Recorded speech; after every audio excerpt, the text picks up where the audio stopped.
अस्सलाम वालेकुम, आप देख रहे हैं न्यूज़ पॉइंट में हूँ अली सरवर। आज हम बात करेंगे इंतखाबी मुहिम ज़ोरों पर है और सिर्फ मैक्सिमम 2 हफ्ते रह गए हैं, बल्कि उसमें भी अगर आप ये देख लीजिए कि इलेक्शन कमीशन ऑफ पाकिस्तान के मुताबिक अगर इंतखाबी मुहिम 6 फरवरी को रात 12 बजे ख़त्म होती है तो इस लिहाज से 12 दिन रह गए हैं तकरीबन।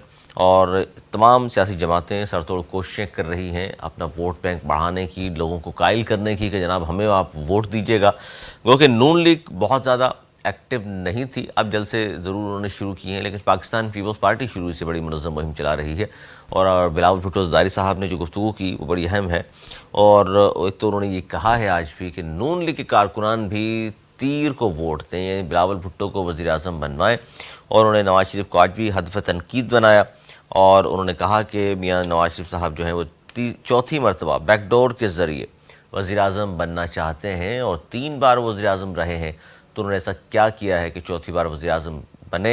और ये भी उन्होंने कहा कि जनाब जो सीनियर सियासतदान हैं उनको चाहिए कि वो घरों तक महदूद हो जाएं, नौजवान क़यादत को सामने लाएं, नौजवानों को सामने लाएं। पाकिस्तान का मुस्तकबिल नौजवानों से वाबस्ता है, तो नौजवानों को मौक़े दीजिए।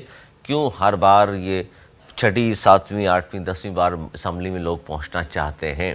अच्छा, ये वैसे ये पॉलिटिकल हवाले से बात ना भी की जाए तो ये बात तो तमाम लोग इस बात को तस्लीम करते हैं कि पाकिस्तान का मुस्तकबिल नौजवानों के हाथों में है और नौजवानों को मौक़े दिए जाएं और असम्बली में भी नौजवानों को भेजें। और एक तो एनर्जी ज़्यादा है, पढ़े लिखे अब के नौजवान जदीद हम आहंगी से का जो तकाज़ा है उसके के मुताबिक उनके पास तालीम भी है, विजन भी है। और सीनियर लोगों को एक कदम पीछे होना चाहिए, मशवरे ज़रूर दें उनको, लेकिन भागडोर अब ज़ाहिर नौजवानों के हाथ में होनी चाहिए। ये तमाम सियासी जमातें इसका इस तरह की बात ज़रूर करते हैं, लेकिन इस पर अमल दरामद नहीं होता। बहरहाल इस वक्त तो सियासी मुहिम चल रही है, सियासी जमातें मुस्तकिल हम देख रहे हैं, वो नून लीग हो, वो आज़ाद अरकान हो, MQM पाकिस्तान हो, लेकिन सबसे ज़्यादा मुनज़्ज़म और सबसे ज़्यादा जिसे कहते हैं ना एनर्जी नज़र आ रही है मुहिम में, वो पाकिस्तान पीपल्स पार्टी की है। आप कुछ भी कहें, लेकिन ये बात तस्लीम करनी पड़ेगी कि उनके नौजवान जो चेयरमैन हैं रोज़ाना वो ट्रैवल भी कर रहे हैं, मुख्तलिफ़ शहरों में जाकर ख़ताब भी कर रहे हैं। और आज भी जो उन्होंने कहा कि नून लीग के वोटर्स को भी चाहिए कि वो वोट दें पाकिस्तान पीपल्स पार्टी को। और ये भी कहा उन्होंने कि बैकडोर के ज़रिए नवाज़ शरीफ चौथी बार वज़ीर आज़म बनना चाहते हैं। ये बड़ा अहम जुमला है, इसी पर हम बात कर रहे हैं। हमारे साथ पाकिस्तान पीपल्स पार्टी के सीनियर रहनुमा इकबाल सांद साहब मौजूद हैं। बहुत शुक्रिया इकबाल सांद साहब, क्या कहेंगे अब तक की जो इंतखाबी मुहिम है, ख़ास तौर पर आपकी पार्टी क़यादत की जानिब से मुख्तलिफ़ शहरों का दौरा कर रहे हैं, मुख्तलिफ़ सूबों में वो जा रहे हैं और बड़ी मुनज़्ज़म मुहिम भी चल रही है आपकी। सर, अब तक का क्या मुतमईन है इन तमाम चीज़ों से आप लोग? जी बहुत शुक्रिया अली सरवर, आपका, देखने वाले सुनने वालों को सबको अस्सलाम वालेकुम। देखिए अली सरवर, इसमें तो कोई दो राय नहीं है। Chairman Pakistan Peoples Party Bilawal Bhutto Zardari ने कब से कम बेश 2 माह पहले अपने इलेक्शन माहौल को, ये मोमेंटम को बनाना शुरू किया था। 2-4 दिनों से मुस्लिम लीग नून भी पंजाब में इस फिक्र के साथ निकली है कि पाकिस्तान पीपल्स पार्टी की पंजाब में अपने पंजे करने में कामयाब ना हो, तो इस खौफ से उन्होंने अपनी इलेक्शन कैंपेन बाप, भाई, भतीजी सब ने शुरू कर दी हुई है। तो हम उसको वेलकम करेंगे। हम तो चाहते थे कि पॉलिटिकल पार्टी जो है वो इलेक्शन कैंपेन को शुरू करें और इलेक्शन के जो ऊपर शकूक शुबहात हैं वो खत्म होना शुरू हो जाए। तो पाकिस्तान पीपल्स पार्टी के चेयरमैन का इसमें सबसे अहम किरदार है कि पाकिस्तान पीपल्स पार्टी ही वो वाहिद सियासी जमात थी जिसने इलेक्शन के लिए सबसे ज्यादा फोकस किया, जोर लगाया और उसी ने बार बार ये गीत गाया कि जनाब पाकिस्तान में इलेक्शन वक्त पर 8 फरवरी की जो डेट दी गई है उस पर होना लाजिम है, जरूरी है। तो अब जो सूरत हाल है उसमें पाकिस्तान पीपल्स पार्टी के नौजवान चेयरमैन के इस तरह पूरे पाकिस्तान में ट्रेवलिंग कर रहे हैं। देखिए, ऐसा नहीं है कि वो सिर्फ पंजाब में उनका फोकस है, वो KP से निकलकर पंजाब आए, पंजाब से निकलकर सिंध में मुख्तलिफ जलसे किए, सिंध से निकलकर अगेन पंजाब गए हैं, बलूचिस्तान होकर आए हैं। तो अगर इसके मुकाबले में अगर मुस्लिम लीग नून को आप देखें तो मुस्लिम लीग नून ने जो इनारे पाकिस्तान में जलसा किया उसके बाद कई महीनों बाद जो है वो दोबारा निकले, सिर्फ पंजाब के तक मौजूद है। तो पीपल्स पार्टी इस बात को साबित करने में कामयाब रही है कि पाकिस्तान पीपल्स पार्टी इस मुल्क में डेमोक्रेसी के लिए जद्दोजहद करने वाली सबसे बड़ी सियासी जमात है। और जो इल्जाम मुस्लिम पर लाडले का लग रहा है, मियां साहब पर लाडले का लग रहा है, तो साबित हो रहा है कि जी गल बन गई है, गल हो गई है, इस तरह की बातें जो प्लेटफॉर्म से आती है। तो पाकिस्तान पीपल्स पार्टी ने फिर इस बात को साबित किया हम किसी देश। अच्छा, ये इकबाल साहब, ये जो आप बात कर रहे हैं बड़ी इम्पोर्टेंट बात है कि पाकिस्तान पीपल्स पार्टी, जाहिर है हम सब जानते हैं, इसमें कोई दो राय नहीं है कि पिछले 2-2.5 माह से बिलावल भुट्टो ज़रदारी साहब मुसलसल ट्रैवल भी कर रहे हैं, मुहिम चला रहे हैं, बड़ी मुनज़्ज़म मुहिम है, इसमें कोई दो राय नहीं है। वो तो ज़ाहिर है 8 फरवरी को नतीजा जो भी रहा है, लेकिन ये जो बात है ना कि नून लीग ने मुहिम शुरू नहीं की थी, बमुश्किल अब घरों से निकलना ही वो शुरू हुए हैं, इसकी वजह ओवर कॉन्फिडेंस है? क्योंकि 2018 में तो बड़ी मुहिम चल रही थी इनकी, लेकिन इस बार नहीं चला रहे, हालांकि बार बार कहा जा रहा है जी नून लीग तो इक़्तिदार में आ रही है। अली, अगर आपको याद हो कुछ दिनों पहले या शायद एक आध माह पहले आप ही के प्रोग्राम में मैंने कहा था कि मियां साहब से इस बात का इंतजार करें कि एक सियासी जमात है उसको मुकम्मल पैक कर दिया जाए, मुझे जो है इलेक्शन लड़ने के लिए अहल करार दे दिया जाए, उसके बाद मैं इलेक्शन को समझूंगा कि इलेक्शन हो रहा है। तो अगर ये मेरी बातें अगर आपको याद हो, बिल्कुल याद है प्रोग्राम आपका, बिल्कुल अगर प्रोग्राम उठा के देखें तो मैंने ये 2-3 चीजें आपसे कही थी। तो सारी चीजें तो हो गई, बात का इंतजार करें। जी जी जी, देखिए वो साबित भी हुई कि उन्होंने अपने मुखालिफ सियासी जमात को एक तरह से मुकम्मल तौर पर जो है ग्राउंड से आउट किया है और वॉक ओवर लेने की कोशिश की है। दूसरी तरफ उनके अपने जो नाअहली वाली जो तलवार थी वो हटी है, उसके बाद ये ग्राउंड में, उसके भी काफी दिनों के बाद ग्राउंड में उतरे हैं। शायद अब जाकर उनको अब से 5 दिन या 6 दिन पहले इस बात का यकीन हुआ है कि शायद इलेक्शन होने जा रहा है। तो मेरा ये ख्याल है कि इलेक्शन के जो शकूक व शुबहात के बादल मंडला रहे थे, उसका सबसे बड़ा जो कसूर है वो कसूरवार जो है वो मुस्लिम लीग नून है, क्योंकि उन्होंने इस तरह का रवैया अडॉप्ट किया है कि पाकिस्तान में इलेक्शन पर शकूक और शुबहात के जो बादल थे वो गहरे होते जा रहे थे। लेकिन मुस्लिम लीग नून में अब जब उनको यकीन हो चला कि पीपल्स पार्टी पहले दिन से कह रही थी कि इलेक्शन होगा, तो पाकिस्तान पीपल्स पार्टी अपने जो लाइन ऑफ डायरेक्शन पर थे अपने इलेक्शन कैंपेन में जारी थी। और मैं समझता हूँ कि पूरे मुल्क में एक वाहिद सियासी पार्टी है, इसको आप जैसे दीगर तजियाकार, तजियानिगार और पाकिस्तान के बड़े बड़े एंकर पर्सन इस बात को यकीनी तौर पर बरमला इसका इजहार करने पर हक बजानी है कि जनाब पाकिस्तान पीपल्स पार्टी के चेयरमैन बिलावल भुट्टो जरदारी ने इलेक्शन कैंपेन के जरिए इस मुल्क में, पाकिस्तान के में इलेक्शन का माहौल जो है। अच्छा, इस पे इकबाल साहब आप भी, आपके साथ साथ हमें नून लीग से सीनियर रहनुमा है नून लीग की ताहिरा औरंगजेब साहिबा, साबिक मेंबर है नेशनल असेंबली, वो भी मौजूद हैं। ताहिरा साहब बहुत शुक्रिया। हम बात करें पीपल्स पार्टी से कि जी मियाँ साहब बड़ी मुश्किल से अब जलसों में शिरकत करना शुरू उन्होंने की है, और आज बिलावल भुट्टो जरदारी साहब ने कहा कि जी बैकडोर राब्तों के जरिए चौथी बार वज़ीर आज़म बनना चाहते हैं नवाज शरीफ साहब। बात सुने, मैं बिलावल भुट्टो की बात को अहमियत नहीं देती। मेरी नजर में जो अभी जेर तरबियत सियासतदान है वो उसकी स्टेटमेंट को क्या सुनना और क्या रद्द-ए-अमल जाहिर करना, वो अभी तक कहते हैं कि जी जरदारी साहब से भी हदायत लेते हैं। उनके साथ मुकाबला नवाज शरीफ, वो तो वालिद है उनके, वालिद से तो जाहिर है बच्चा सामने तो कितना बड़ा हो जाए, वालिदैन के सामने तो बच्चा ही रहेगा ना। नहीं वो ठीक है, लेकिन बेटे जो जबान वो इस्तेमाल कर रहे हैं, हम जिस कल्चर से ताल्लुक रखते हैं, जिस मुल्क से ताल्लुक रखते हैं, जो हमारा मजहब है, हमें बड़ों का अदब और लिहाज करने की। अच्छा, वो उस पर एतराज है आपको, ठीक है। तो वो उम्र का लिहाज करें कि मियां नवाज शरीफ साहब की उम्र क्या है और बिलावल भुट्टो की उम्र क्या है। अब अगर आज मैं किसी किस्म की कोई स्टेटमेंट जरदारी साहब के लिए दूं तो वो मुझे अच्छी नहीं लगेगी, क्योंकि मेरा दिल नहीं चाहेगा कि मैं अपने से बड़े आदमी के लिए कोई गलत लफ्ज इस्तेमाल करूं या मैं कोई गलत अल्फाज में स्टेटमेंट दूं।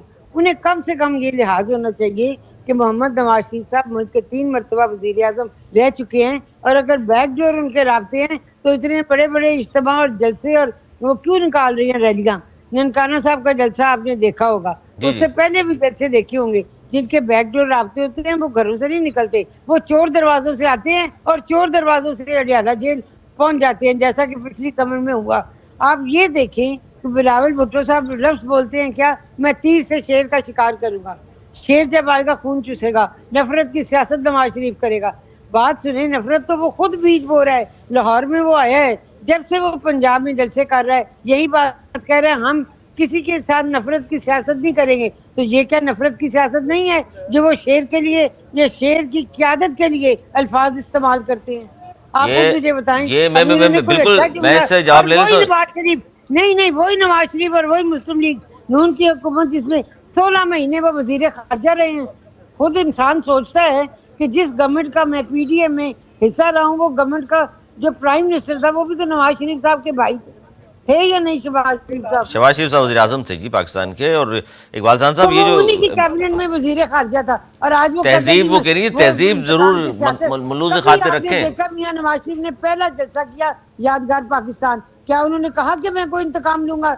उन्होंने कहा मैं सब कुछ भुला के आया हूँ और मैं सबको साथ लेके चलना चाहता हूँ, मैं हमेशा सबको साथ रखूंगा और मिसाकी तो जमहूरियत फिर के पीपल्स लिए। पार्टी क्यों तनकीद कर रही है? और पीपल्स पार्टी का काम यही है, वो समझते हैं ये जबान को हम लगा के ऐसी बातें हम वोट खेल सकते हैं। पंजाब बड़ा बाशऊर है, पंजाब को जो कुछ मुस्लिम लीग नून ने दिया वो तरक्की ये सिंध में देते। कोई सिंध का एक मंसूबा बताएं जो इस सिंध से ला के मिसाल बना के कहेंगे जी हम पंजाब में ये शुरू करेंगे। पंजाब में दानिश स्कूल बने, पंजाब में सेहत कार्ड दिया गया, पंजाब पूरे पाकिस्तान में नवाज शरीफ ने सेहत कार्ड दिया, पंजाब में हॉस्पिटल्स बने, पंजाब में मोटरवेज बने, पंजाब में मेट्रो बस बनी, पंजाब में ऑरेंज लाइन ट्रेन बनी।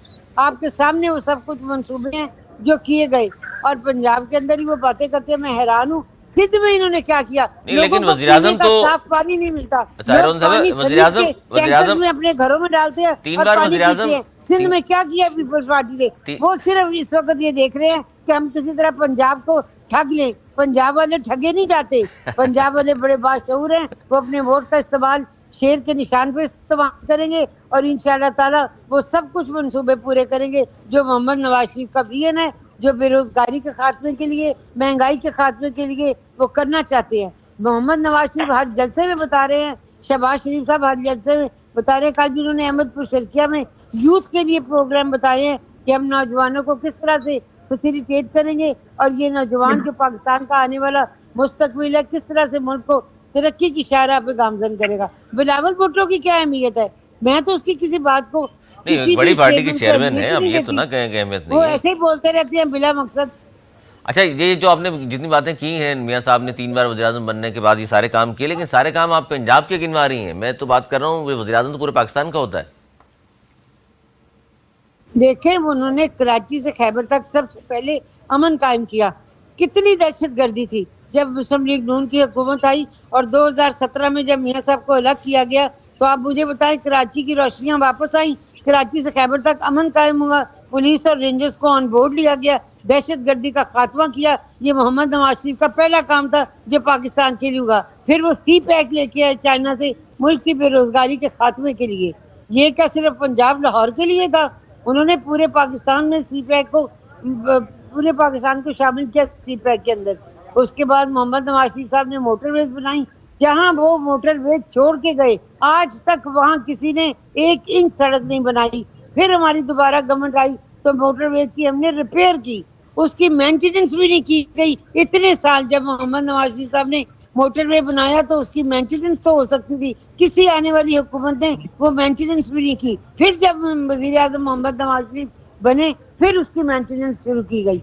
आप मुझे बताएं कि कराची के अंदर कितने सालों से 40-45 साल से पीपल्स पार्टी की गवर्नमेंट है और वहाँ पे पानी। अच्छा, ये अमन कराची में वो भी लोग खरीद के ताहिरा और साहिबा, मेरी बात सुने, अमीर आदमी टैंकर खरीद सकता है, गरीब आदमी भी पानी खरीद के पिए। लानत है ऐसी कराची में अमन बहाल किया, ये में अपने अवाम को साफ पानी नहीं दे सकती। अच्छा, ये कराची में जो आपने अमन बहाल किया ये किस जमात ने खराब किया हुआ था? मेरी बात सुने, कराची का अमन आपको नहीं पता? दिन दहाड़े लोग उठाए जाते थे, अगवा किए जाते थे, उनकी उसका इल्जाम एमक्यूएम पे आता था, वो आज साथ है आपके। मोहम्मद नवाज शरीफ साहब ने तो रेंजर्स और पुलिस को ऑन बोर्ड लेकर जहां आर्मी की जरूरत पड़ी हमारे फौजी भाइयों ने भी अमन कायम करने के लिए हमारे साथ बिल्कुल कुर्बानी है जी, बिल्कुल कुर्बानी है। बिल्कुल ये जो अपना बच्चों का स्कूल जिस तरह से वहाँ दहशत टीचर्स को भी कत्ल किया गया, उसके बाद याद साहब और हम सब लोग वहाँ पहुंचे। अच्छा, ये जो आपने तमाम बातें की है ना, मैं इसका वालदान साहब क्या जवाब देंगे? ये ठगना चाहते हैं बिलावल भुट्टो ज़ाहिर था पंजाब वालों को, कहते हैं ठगी में नहीं आएंगे और जो जितने काम किए उन्होंने आप तो कुछ भी नहीं है। कोई सिंध का एक मंसूबा तो बताएं, पूछ लेता हूँ मैं कोई एक मंसूबा करना चाहते हैं। हमें बिलावल भुट्टो से पूछ के कोई एक मंसूबा बता दें सर, कोई एक बता दें, कोई एक मंसूबा बता दें जो मोहम्मद नवाज शरीफ या मोहम्मद शहबाज शरीफ साहब ने वो है हमारे साथ, आप उस मंसूबे का बताएं। जी वालदान साहब, कोई मंसूबा है तो बताएं। क्योंकि बात मुकम्मल हो गई, कुछ बात जी ताहिरा और साहिबा की। जी उन्होंने सिंध में क्या किया है? उन्होंने तो अवाम को पब्लिक ट्रांसपोर्ट तक नहीं दी, वो भी हमने मेट्रो बस चलाई है। क्या किया उन्होंने? जी वालदान साहब, मैं कह रहा हूँ बात मुकम्मल हो गई है, जी हो गई, बताइए। बड़ी मेहरबानी, बहुत शुक्रिया आपका और मेरी बहन का भी बहुत शुक्रिया। पहले तो मैं इनकी इस बात को रिस्पॉन्ड करूंगा कि जो ये कह रहे हैं कि पंजाब में कि बिलावल भुट्टो जरदारी जो है मियाँ साहब की उम्र के ख्याल करें, तो मैं इनको याद दिलाकर चलूँ कि बिलावल भुट्टो जरदारी पॉलिटिकल स्पीचेस करें, सियासी जलसों की तकरीर करें, वो मियाँ शहबाज शरीफ को जो या मियाँ नवाज शरीफ को जो है कि अल्ताफ भाई की तरह पप्पियां देना शुरू कर दें, क्या करें? वो सियासी स्पीच कर रहे हैं, वो कह रहे हैं कि जी मैं तीर का शेर का शिकार तहजीब का दामन हाथ से न जाने दें। मैं क्या बदतमीजी की एक जुमला मुझे बता दीजिएगा। वो कह रहे हैं देखें ये इस तरह की बात कर रहे हैं कि बैकडोर चौथी बार बनना चाह रहे हैं, ऐसा आदमी नहीं है वो। ठीक है, ये तो स्टेटमेंट होते हैं ना, ये तो दुनिया को पता है कि मियाँ साहब किस तरह इक़्तिदार में आना चाह रहे हैं, इसमें तो कुछ दो राय नहीं है।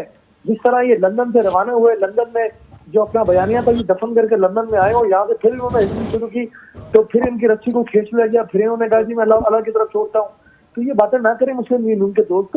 देखिए इस वक्त अगर पाकिस्तान में अगर कोई नहीं, वो कह रही है जी मियाँ साहब ने जो काम किया उसके लेवल का काम तो बताए ना, आप लोगों ने क्या किया?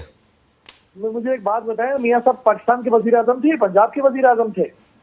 मियाँ साहब सिर्फ पंजाब के वजीर आजम थे क्या? पाकिस्तान पीपल्स पार्टी की कायद शेख मोहतरमा बेनजीर भुट्टो ने जब 96 में थरकोल के मंसूबे का इब्तिदा किया तो 97 में मियाँ साहब ने आके उसको बंद नहीं किया? क्या इसका जवाब है इनके पास? तो आज वो थरकोल के मंसूबे से पाकिस्तान की एक वाफिर मिकदार में पाकिस्तान को बिजली फराम की जा रही है। ये पाकिस्तान पीपल्स पार्टी की सिंध गवर्नमेंट का कारनामा नहीं है।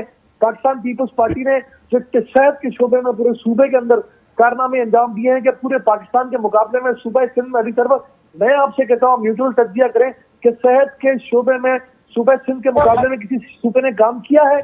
अच्छा, ये सेहत के हवाले से जो काम है पीपल्स पार्टी के ताहिरा रोज़न साहब, इसका जवाब है आपके पास? वो कहते हैं NICVD भी बनाया है, बहुत सारी चीजें की हैं। हमने पूरे पाकिस्तान में अब मेरी बहन चुप हो जाए एक मिनट, रावलपिंडी में 2 हॉस्पिटल बने, एक पंजाब को एक कार्डियोलॉजी का अभी मेरी बहन और दूसरा यूरोलॉजी का हॉस्पिटल। होली फैमिली के हॉस्पिटल को तोसी दी गई, चौक वाला अस्पताल को तोसी दी गई। चुप करवाएं तो मैं बात करना चाहता हूं। मैंने 10 मिनट तो सुना है। वो हेल्थ का कह रही है, हेल्थ के जवाब दूंगी मैं। अरे मेरी बहन मेरी बात सुने, अगर पंजाब में आपने हॉस्पिटल कोई बनाया होता ना मियाँ साहब को इलाज के लिए लंदन में जाना पड़ता। देखिए यहाँ सूबा सिंध के अंदर पूरे पाकिस्तान से लोग इलाज कराने के लिए सूबा सिंध में आते हैं। फिर कार्डियोलॉजी का बनाया, इसी तरह मुल्तान में बने रिकॉर्ड पर मौजूद है। अली को चुप करवाएं, मुझे बात करने दें।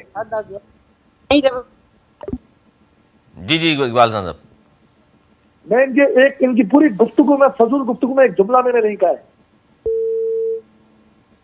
अच्छा, वो नाराज हो गई। चलें आप कंप्लीट कीजिए आप। अली मेरी बात सुने, पूरे पाकिस्तान से कहते हैं सूबा सिंध में कुछ नहीं किया। सेहत के शोबे में पूरे पाकिस्तान से लोग इलाज करवाने के लिए सूबा सिंध में आते हैं। कहते हैं सिंध में, पूरे पाकिस्तान में सिंध में रोजगार का मसला है, पूरे पाकिस्तान से लोग सिंध में रोजगार की तलाश में आते हैं मेरे भाई। और अगर हर महीने लाखों की तादाद में, हर महीने लाखों की तादाद में, जी पूरे पाकिस्तान से लोग आते हैं सूबा सिंध में। और दूसरी बात अली, ये मैं जरूर कहूंगा कि ट्रांसपोर्ट के काम में पाकिस्तान पीपल्स पार्टी की हुकूमत ने थोड़ी देर जरूर की है, लेकिन इस वक्त पाकिस्तान का वाइड सूबा सिंध में, जहाँ पर कराची शहर है, जहाँ पे पब्लिक ट्रांसपोर्ट के हवाले से सबसे ज्यादा आगे है। इस बात की भी आप कबादी करेंगे। और दूसरा, नहीं, उन्होंने मोटरवेज बनाई है ना, मियाँ साहब ने मोटरवेज बनाई है, ऑरेंज ट्रेन बनाई है, बहुत सारे मंसूबे। मियाँ साहब ने मोटरवे तो कराची और हैदराबाद भी बनाया है सिंध के लोगों को धोखा देने के लिए। अगर ऐसा ही काम किया था उन्होंने पूरे पाकिस्तान में, तो सूबा सिंध से 2018 में इनको निश्चित मिल जानी चाहिए थी। अली देखिए, मैं हमेशा एक बात करता हूँ कि पैमाना क्या है कि पीपल्स पार्टी ने डिलीवर किया या नहीं किया। आप कहते थे हमने पंजाब में काम किया, हम कहते थे हमने 15 साल सिंध में काम किया ना। 2008 के मुकाबले में 13 में हमने ज्यादा सीटें उठाई, 13 के मुकाबले में 18 में ज्यादा सीटें उठाई, और 18 के मुकाबले में इंशाल्लाह 24 में ज्यादा सीटें उठाएंगे। कैंटोनमेंट के इलेक्शन में पाकिस्तान पीपल्स पार्टी के पास कभी खतर को कामयाबी नहीं रही। पाकिस्तान पीपल्स पार्टी ने कैंटोनमेंट इलेक्शन में भी इस बार बड़ी भरपूर अंदाज में अपनी सियासी कैंपेन में चला और फतह हासिल की। कराची का मेयर, हैदराबाद का मेयर पाकिस्तान पीपल्स पार्टी ने तारीख में पहली बार बनाया है। तो ये वो कारनामे हैं जो बताते हैं कि पाकिस्तान पीपल्स पार्टी ने कराची के, हैदराबाद में और सिंध के बड़े बड़े शहरों में डिलीवर किया है। तो सिंध में लोकल बॉडी के इलेक्शन में भी पाकिस्तान पीपल्स पार्टी ने पूरे सूबे में क्लीन स्वीप किया है। और क्या पैमाना होता है अभी, क्या मैं इनकी तकरीरें सुन के इस बात का आइडिया लगाऊं कि जनाब पीपल्स पार्टी ने कुछ नहीं किया? पाकिस्तान पीपल्स पार्टी का चेयरमैन बिलावल भुट्टो जरदारी अपनी तकरीरों में कह रहा है कि मैं अपनी परफॉर्मेंस की बेस पर आया हूँ, मैं जो सिंध में काम किया है वो मैं पंजाब में भी करूंगा, जो हॉस्पिटल मैंने सूबा सिंध में बनाए वो मैं पंजाब में बनाऊंगा, वो मैं रायवंड में बनाऊंगा। मैं, उन्होंने कहा कि नफरत की सियासत नहीं करूंगा। मियाँ साहब की तारीख भरी पड़ी है कि जब जब उनको इख्तियार मिला है उन्होंने अपने सियासी मुखालफिन के साथ बदला लिया है। पाकिस्तान पीपल्स पार्टी के खाते में कोई एक सियासी बदला बता दे क्या इन्होंने शहीद मोहतरमा बेनजीर भुट्टो के साथ बड़ी अच्छी गुफ्तगू की थी, बड़ा अच्छा रवैया अपनाया था जब शहीद मोहतरमा बेनजीर भुट्टो हयात थी? और अब जहां तक आसिफ अली जरदारी ने बाइज्जत बाप बिलावल भुट्टो जरदारी के लिए जो जुमले कहे, मैं समझता हूँ कि बेटा अगर 50 साल का भी हो जाए तो बाप की नजर में वो बेटा ही होता है। ये दुरुस्त है, मैंने कहा ये बात दुरुस्त है, बिल्कुल दुरुस्त है। वैसे भी आसिफ अली जरदारी जो है मियां साहब को भी ट्रेनिंग देते थे। अगर 2018 के इलेक्शन में जब मियां साहब बाइकाट करने के लिए जरदारी साहब के पास आए तो ट्रेनिंग लेके निकले थे कि जनाब मैं 2008 का इलेक्शन जरदारी साहब की बातों से कायल हो गया हूँ, मैं 2008 के इलेक्शन में जाना चाहता हूँ जिसमें पंजाब में इनकी गवर्नमेंट बनी थी। देखिए इसमें 2-3 बातें हैं, आपको ये समझना पड़ेगा कि आसिफ अली जरदारी हर किसी को बच्चों की तरह ट्रीट करते हैं, वो खान साहब को भी ऐसे ट्रीट करना चाहते थे। अच्छा, वो कह रहे थे कराची का जो अमन बहाल किया, मैंने तो ये सवाल रखा है, ताहिरा जवाब देना चाहे तो कराची का इन्होंने अमन बहाल किया, वो कहती है तो खराब करते थे अली सरवर, कराची का अमन जो तबाह करते थे, जिनके खिलाफ आपने ऑपरेशन किया, वो लोग आज कराची में जवाब देने से कासिर हैं। 92 में अगर ऑपरेशन हुआ तो गवर्नमेंट मियां नवाज शरीफ की थी। उसके बाद जब जब कराची में एक पॉलिटिकल पार्टी के खिलाफ ऑपरेशन हुआ तो मियां साहब प्राइम मिनिस्टर होते थे। और फिर जो कराची की जो एक लिसानी तंजीम है जो अपने आप को जो है कोविड धारे में बदलने की बार बार बात करती है, मैं उनसे भी सवाल करूंगा यहाँ पे, तो आप कराची के लोगों को ये बात बताएंगे कि आपके जो इतने मारवाई अदालत कत्ल हुए वो कौन लोग थे इक़्तिदार में, किन्होंने ये काम किया? वो तो आज दोनों पार्टियां साथ हैं, नून लीग एमक्यूएम भी। सर एमक्यूएम तो हर उस इक़्तिदार में रही है जब उनको ये लगा कि इक़्तिदार में रहकर हमें कुछ फाइनेंशियल कंडीशन हमारी बेहतर हो जाएगी, तो वो कौन सी सियासी जमात थी जिसके साथ एमक्यूएम इक़्तिदार में नहीं रही? कोई एक तो बताएं किसी। अच्छा, ये बड़ा है ऐसा। मैं चाहूंगा, वक्त की किल्लत जाते जाते आखिरी सवाल आपसे जरूर पूछूंगा कि अगर बैकडोर मियां साहब बनना चाह रहे हैं चौथी बार, और मियां साहब को लाडला भी करार दिया पीपल्स पार्टी ने, बहुत सारे लोग भी कह रहे हैं कि जी तमाम बातों से लग रहा है मियां साहब लाडले हैं, तो फिर कराची में एमक्यूएम साथ है नून लीग के, तो फिर कराची में आप लोग किस तरह जीतेंगे एमक्यूएम से? देखिए कराची में अगर फेयर इलेक्शन होता है ना सर, एमक्यूएम का कोई वोट बैंक अब कराची में रहा नहीं है। देखिए मैं आपको बताऊँ, पाकिस्तान पीपल्स पार्टी ये समझिए अगर उसका किसी में मुकाबला है कराची के अंदर तो वो जमात इस्लामी से है।